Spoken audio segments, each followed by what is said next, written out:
Bonjour et bienvenue amateurs de films historiques et de guerre, bienvenue dans le passé avec la critique du film 1917. Et oui, on va le souligner, c'est rare de voir un film sur la Première Guerre mondiale. En général, on préfère la Seconde Guerre mondiale qui est un peu plus récente et surtout un peu plus chaotique et qui a beaucoup plus marqué les esprits, je pense, que la Première Guerre mondiale qui est tout aussi dégueulasse, on va pas se le cacher, mais en général, on préfère la Seconde Guerre.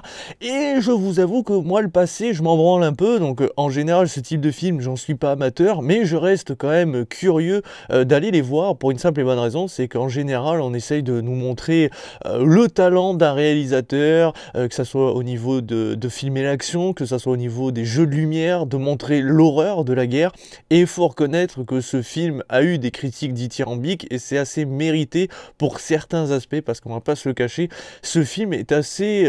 c'est une claque quoi en fait, c'est une claque visuelle, il y a des effets lumière incroyables, surtout dans une des scènes où il va faire nuit en fait, et on va balancer des fusées éclairantes, enfin des fusées en tout cas, pour essayer de voir l'adversaire, et ça va faire des jeux d'ombre incroyables sur le sol qui tourbillonnent, c'est psychédélique, enfin honnêtement c'est assez rare de voir ça de nos jours. Donc on sent quand même qu'il y a de la maîtrise technique derrière la caméra et au niveau de la réalisation, et en même temps le réalisateur ce n'est autre que Sam Mendes, l'homme derrière les deux derniers James Bond, donc Spectre et Skyfall si je dis pas de conneries, considéré comme en tout cas assez spectaculaire visuellement, ce qui était largement mérité et c'était le cas, même si on n'apprécie pas forcément James Bond, il faut reconnaître que c'était assez fou techniquement parlant, et Sam Mendes revient donc derrière la caméra pour nous proposer un film historique et un film qui essaye de pousser le vice de la réalisation, puisqu'ici on va avoir que des plans séquences. Alors attention, le film n'est pas un plan séquence à 100%. Qu'est-ce que je veux dire par là? C'est que c'est pas du début jusqu'à la fin, vous avez qu'une scène qui est tournée, voilà. C'est impossible, parce que les acteurs, au bout d'un moment, ils doivent se reposer un petit peu, surtout qu'après, il faut faire apporter certains figurants pour telle scène, donc c'est impossible. Mais, en gros, le concept, c'est que vous allez avoir que des plans séquences qui vont être enchaînés et mises bout à bout. En gros, ça va durer plusieurs minutes, ils s'enchaînent, enfin, ils font une scène, plusieurs minutes, puis d'un coup, ils stoppent, donc les gens se reposent, on change on met d'autres acteurs, d'autres figurants, d'autres véhicules, ce genre de choses, hop, on reprend là où on s'était arrêté, hop, on refait un plan séquence de plusieurs minutes, hop, on repose, et ainsi de suite. Et c'est que ça, même si je crois qu'il y a à un moment, il y a une espèce de cut assez brutale, mais ça dérange pas, et ça ne change pas grand-chose, puisque sinon c'est que des plans séquences. Et c'est assez fou de se dire que ce film a été tourné qu'avec des plans séquences. De nos jours, un plan séquence, on en fait un en général, qui dure plusieurs minutes, et après, c'est que des cuts, etc. C'est classique. Non, là, c'est que des plans séquences, ça veut dire que ça a dû être très éprouvant pour les acteurs, pour les figurants, et aussi pour la réalisation. Tous ceux qui travaillent dans la lumière, tous ceux qui travaillent derrière la caméra, ceux qui conduisent les véhicules pour faire la caméra, ceux qui sont sur le front avec leur steadicam pour courir derrière les acteurs ou pour les suivre, ça a dû être laborieux, mais c'est impressionnant. C'est ce qui fait qu'aujourd'hui, ce film est peut-être le plus réussi techniquement et le plus bluffant. Après, au niveau de l'histoire, on va pas se le cacher, c'est pas très fou, et même au niveau du casting, alors que pourtant, on va pas se le cacher, il y a de gros acteurs, hein, on a Mark Strong, entre autres, nous avons Benedict Cumberbatch, pardon, je le prononcerai mal, on a Colin Firth, et après on a pas des petits acteurs, mais on a plein d'autres acteurs qui vont être moins mémorables. Là, je prends, on va dire, des gros acteurs assez connus, mais il faut savoir que on va quasiment pas les voir. Voilà, il y a deux protagonistes qu'on va voir énormément parce que c'est les personnages principaux, les autres c'est des personnages secondaires. C'est ce qui est le cas en général dans les films historiques, dans les films de guerre où il y a beaucoup de figurants, il y en a qui vont être plus présents que d'autres, et même si on a des gros acteurs, on va dire 5 étoiles, on n'a pas besoin de les mettre à 100% pendant tout le film pour qu'ils restent mémorables. C'est d'ailleurs pour ça qu'il y en a beaucoup qui ont souligné en gros les moments où on voit Benedict, parce que c'était fou, c'était incroyable, son jeu d'acteur est toujours impressionnant, c'est vrai. C'est pour ça que c'est mémorable, mais je vous rassure, on le voit une minute à tout péter dans le film. Mais c'est pas important. En fait, tous les acteurs jouent très bien leur rôle. Malheureusement, la VF un peu problématique parce qu'en fait, même si ça se déroule en France, on aimerait voir des soldats français, tout ça, c'est pas le cas. On va voir que des soldats anglais et allemands entre autres.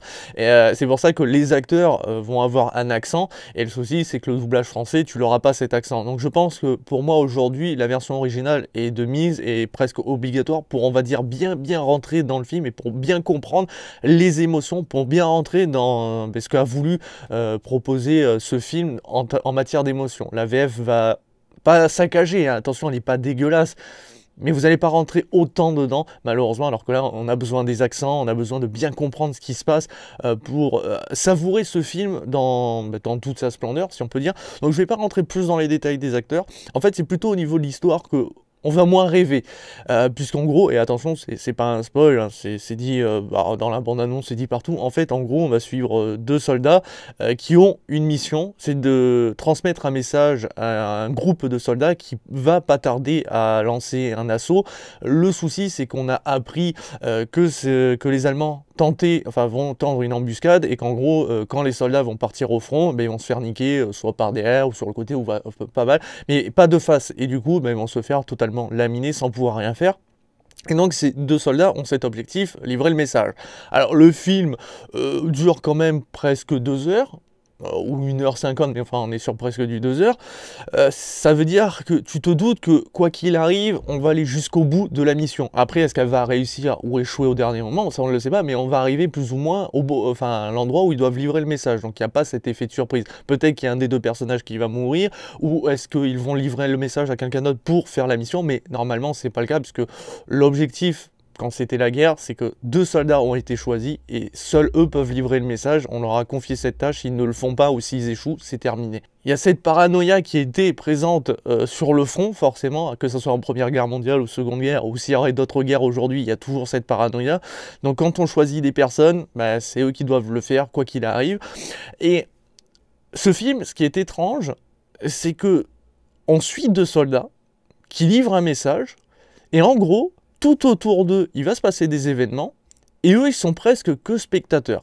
Alors attention, ça ne veut pas dire qu'ils vont pas prendre un fusil, tirer, ou voilà.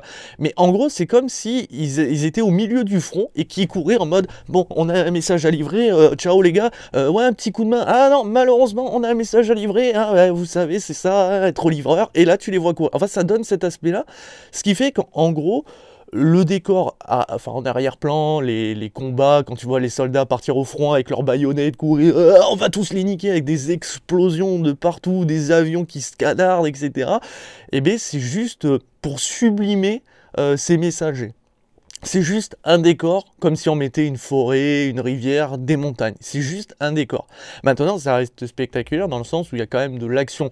Mais pas de l'action en mode, eux, ils vont participer à un véritable assaut parce qu'ils sont obligés, malheureusement. Non, ils vont être toujours en mode, ben nous, on a une mission principale, c'est de livrer ce message, on peut rien faire d'autre. Même si on va devoir tuer quelqu'un, on va le faire rapidos, mais on va se barrer. On va pas forcément dire, bon écoutez, on va rester avec vous, on va prendre un char d'assaut, carnarder les ennemis, on va essayer de les buter, et puis une fois qu'on a terminé, si on a réussi, on continue notre chemin. Non. Donc c'est pour ça que ça peut être un petit peu déroutant, on se dirait, mais attends, mais on veut du spectaculaire, on veut que ça pète, ça pète, ça pète, ça pète tout le temps, on veut que les mecs ils rentrent dans des chars, ils explosent tout le monde, on veut voir... C'est pas l'objectif du film. Mais attention, il y a de l'action. Il y a aussi le fait est que le film est très terre à terre dans le sens où on va toujours filmer à hauteur d'homme. Ça veut dire qu'on reste auprès des hommes, au plus près, que ça soit dans les tranchées, que ça soit quand il y a par exemple des combats aériens. Bah, notre objectif, c'est pas que la caméra se transporte directement dans le siège passager du pilote ou dans le pilote pour le voir canarder comme tous les films de guerre qui essayent de nous montrer encore plus de scènes impressionnantes. Non, l'objectif du film, c'est de nous montrer quand on est au sol, quand tu vois un combat aérien, quel effet ça fait? Et bien en gros, c'est l'objectif de ce film, systématiquement, on va rester à hauteur d'homme. C'est pour ça que c'est très différent de ce qu'on a l'habitude de voir, puisque quand on propose quand même un film qui retrace des moments historiques, des guerres comme il y a eu avec la Première ou la Seconde Guerre mondiale, on essaye de montrer toujours du spectaculaire, de montrer tous les côtés. Donc en gros, s'il y a un combat aérien, ben, on va montrer à un moment le pilote. S'il y a un combat de char d'assaut, ben, on va rentrer dans le char juste pour voir comment c'était. Non, là, on reste toujours à hauteur d'homme. C'est impressionnant, c'est saisissant, c'est assez poignant parce que ben, même si le film n'est pas le plus trash, ça veut dire qu'on va pas toujours voir 50 000 corps se faire déchiqueter à coups de mortier, ou à coups de mine, ou à coups d'assaut, ce genre de choses. Mais il y a quand même des moments où ouais, tu vois l'horreur. En fait, tu es systématiquement dans la guerre.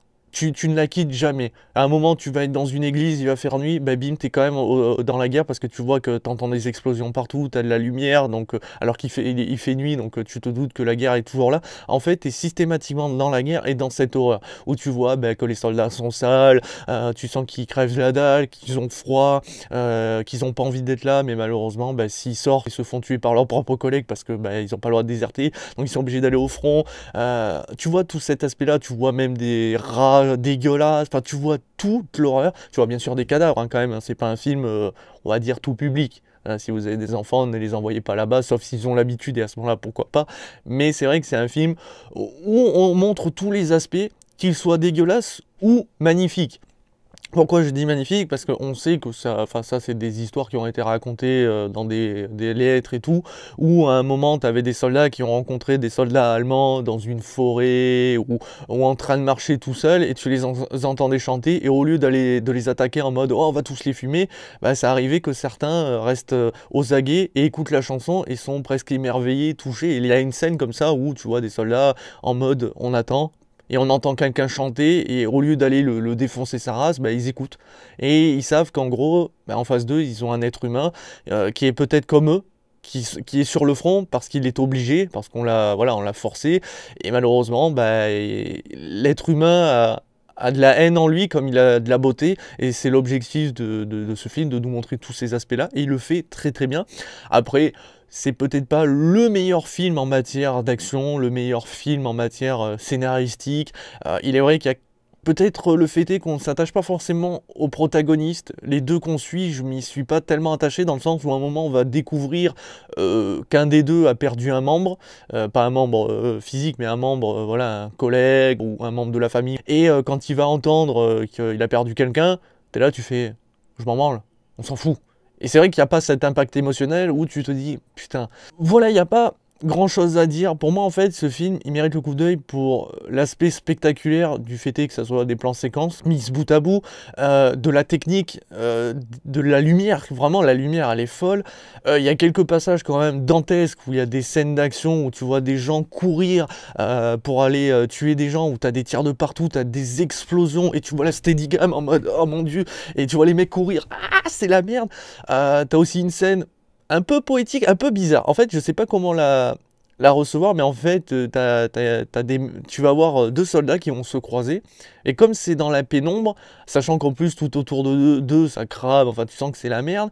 Et t'as cette scène où tu te dis, ok, c'est vrai que quand t'es dans leur situation et que tu sais pas ce qui est en face, t'as peur.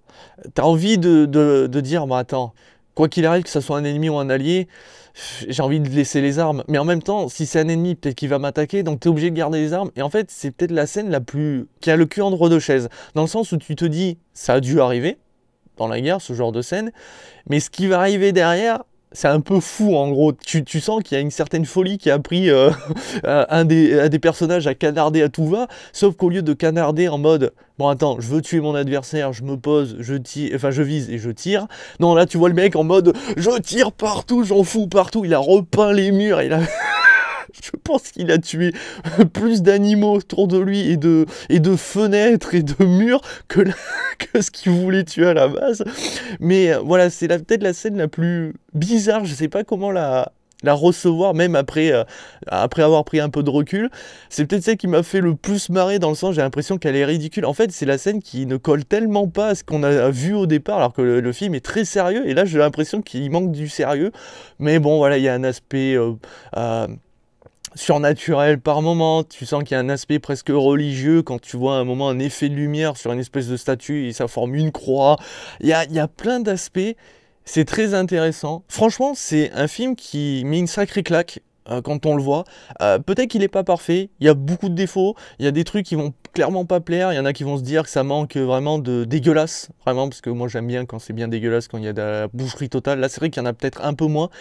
Mais j'ai passé un bon moment parce que c'est rare de voir un film aussi minutieux et surtout qui arrive à montrer du spectaculaire en restant à hauteur d'homme. C'est vraiment ça pour moi que je retiendrai de ce film, c'est qu'on reste à hauteur d'homme, on va pas aller dans les cieux, on va pas rentrer dans un char, on va pas montrer une caméra qui vole au-dessus du champ de bataille pour montrer, tiens, regardez comment c'était. Non, on reste toujours à hauteur d'homme, et rien que pour ça, je vous invite à aller voir ce film. Bien entendu, ça reste un film basé sur la Première Guerre mondiale, donc on aime ou on n'aime pas l'histoire. On peut chipoter qu'on voit pas de soldats français ou ce genre de choses, on peut chipoter que peut-être c'est pas aussi respectueux de l'histoire originale, enfin dans le sens peut-être qu'il y a des armes qui tirent pas de cette manière, ou peut-être qu'il y a certaines explosions qui auraient été peut-être été plus grosses.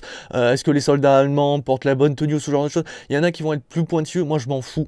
Mon objectif c'était d'être dans la guerre. Et j'y étais parce qu'on arrive avec la réalisation à être transporté au milieu du front avec ces personnages. Même si on s'y attache pas, au final on s'en branle. Même si on va découvrir certaines choses par rapport à leur personnalité, par rapport à ce qu'ils vivent, on s'en fout en fait. On veut être plongé dans l'histoire, au cœur de la guerre. Et ça a été le cas. Ça a été respectueux au ce niveau-là. Vraiment, il y a un travail de réalisation, un travail technique comme rarement fait de nos jours en fait. Mais midway, voilà, par Roland Emmerich. C'était pas ça en fait, c'était vraiment le film popcorn limite en utilisant un événement historique. C'était incroyable visuellement, techniquement parlant aussi, mais là on est vraiment sur du terre à terre, à hauteur d'homme, et c'est totalement différent. C'est pour ça que je le préfère largement à Midway pour certains aspects, même si Midway il y avait beaucoup plus d'action. On pourra chipoter qu'il y en a un peu moins ici, mais c'est pas très grave. Voilà, vraiment un petit coup de cœur, donc je vais lui donner une note de 4 étoiles sur 5. Voilà, il y a des trucs qui m'ont gonflé hein, quand même, mais franchement, il n'y a rien à reprocher spécialement. C'est un très bon film qui, même si vous détestez les films historiques, les films sur la Première Guerre mondiale ou la Seconde Guerre mondiale ou les guerres en général, mérite le coup d'œil. Ouais, vraiment, allez vous faire votre propre avis, vous allez voir que vous n'allez pas ressortir indifférent, que vous allez ressortir avec un effet de « Ah ouais, quand même ». Donc voilà qui conclut cette petite critique. Je vous dis à très très vite et à très bientôt pour toujours plus de contenu, que ça soit sur ma chaîne YouTube ou sur Twitch. Allez, ciao ciao les amis.